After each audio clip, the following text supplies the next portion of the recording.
লাউ দিয়ে ইলিশ মাছ দিয়ে আর মাসকলাই ডাল দিয়ে রান্না করেছি। এত বেশি টেস্টি হয়েছে সেই রেসিপি শেয়ার করব আজকে বন্ধুরা আপনাদের সাথে। হ্যালো এভরিওয়ান, আসসালামু আলাইকুম ওয়া রাহমাতুল্লাহ। দূরে কাছে যে যেখান থেকে আমার ভিডিও দেখছেন, আশা করি প্রত্যেকে ভালো আছেন, সুস্থ আছেন, নিরাপদে আছেন। আলহামদুলিল্লাহ, আমিও ভালো আছি। প্রতিদিনের মতো নতুন রেসিপি নিয়ে আসলাম, পুরো ভিডিও স্কিপ না করে দেখতে থাকুন। তো আমি রান্না করার জন্য প্রথমে চুলার মধ্যে প্যান বসিয়ে দিলাম, 1 চামচ পরিমাণ দিয়ে দিলাম সরিষার তেল। রান্নাটা করতেছি আমার ডায়েটের খাবার, অবশ্যই ময় মশলা কম দেব এবং খেতে হবে দুর্দান্ত টেস্ট। আমি এখন তেলের মধ্যে দিয়ে দিয়েছি একটা পেঁয়াজ কুচি আর 2-3 কোয়া রসুন কুচি দিয়ে একটু ভেজে নিয়েছি লাল লাল করে। তারপর অল্প পরিমাণে পানি দিয়ে দিলাম। এখন দিয়ে দিচ্ছি স্বাদ মতো লবণ। লবণটা কম দিচ্ছি, লাগলে আবার পরে দেব। 1 চামচ পরিমাণ দিয়ে দিলাম হলুদের গুঁড়া, এক চিমটি পরিমাণ দিয়েছি লাল মরিচের গুঁড়া, আধা চামচ পরিমাণ দিয়েছি ধনিয়া গুঁড়া।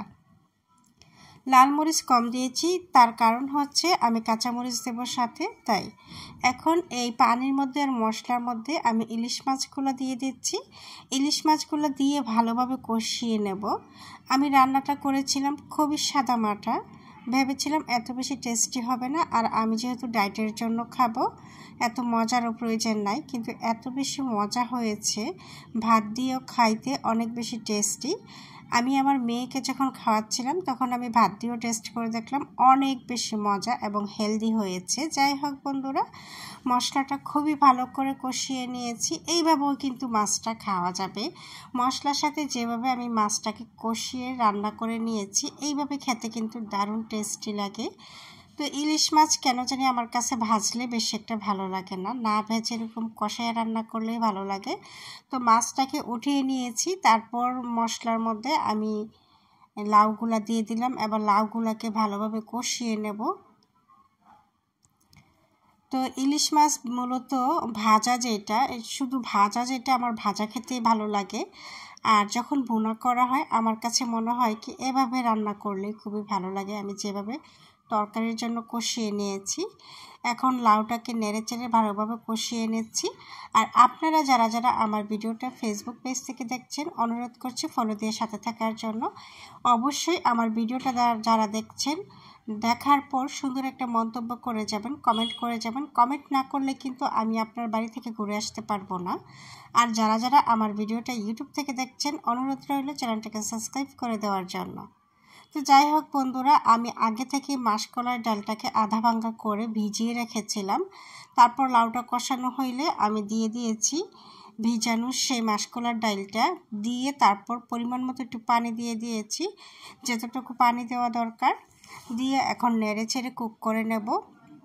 বেশিক্ষণ কুক করব না, লাউটা তো 50% সিদ্ধ হয়েছে, আর 50% সিদ্ধ হবে, আর সাথে মাসকলার ডালটাও সিদ্ধ হয়ে যাবে। আর আমি 4-5টার মতো কাঁচামরিচ দিয়ে দিয়েছি। আর এই পর্যায়ে আমি দিয়ে দিলাম মাছটাকে এখন আরও ভালো করে কুক করে নেব। আর ইলিশ মাছটা খেতে যে এত বেশি ভালো লেগেছিল, তরকারির সাথে মাছ এত যে ভালো লাগবে আমি ভাবতেও পারি নাই। যাই হোক বন্ধুরা, আপনারা মনোযোগ দিয়ে ভিডিওটা দেখতে থাকুন এবং এইভাবে যারা কখনো রান্না করে খান নাই, একদিন রান্না করে খেয়ে দেখবেন কত বেশি টেস্টি হয় এবং খাবারটাও হেলদি। আমি কিন্তু মূলত ভাত খাবো না, এই তরকারিটা খাবো, এই জন্যই আমি রান্না করেছি। আর ছোট্ট একটা ইলিশ মাছ নিয়েছি, মূলত এটা আমিই খাবো, আমার বাচ্চারা তো খাবেই না, কারণ তাদেরকে এত কাটা বেছেও আমি খাওয়াইতে পারি না, আর ওরা খাইতেও চায় না।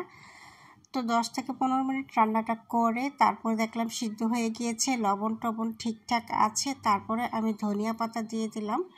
ধনিয়া পাতা দিয়ে আর বেশিক্ষণ কুক করব না, 1 মিনিটের মতো কুক করে নেব, তারপর চুলাটা অফ করে দেব।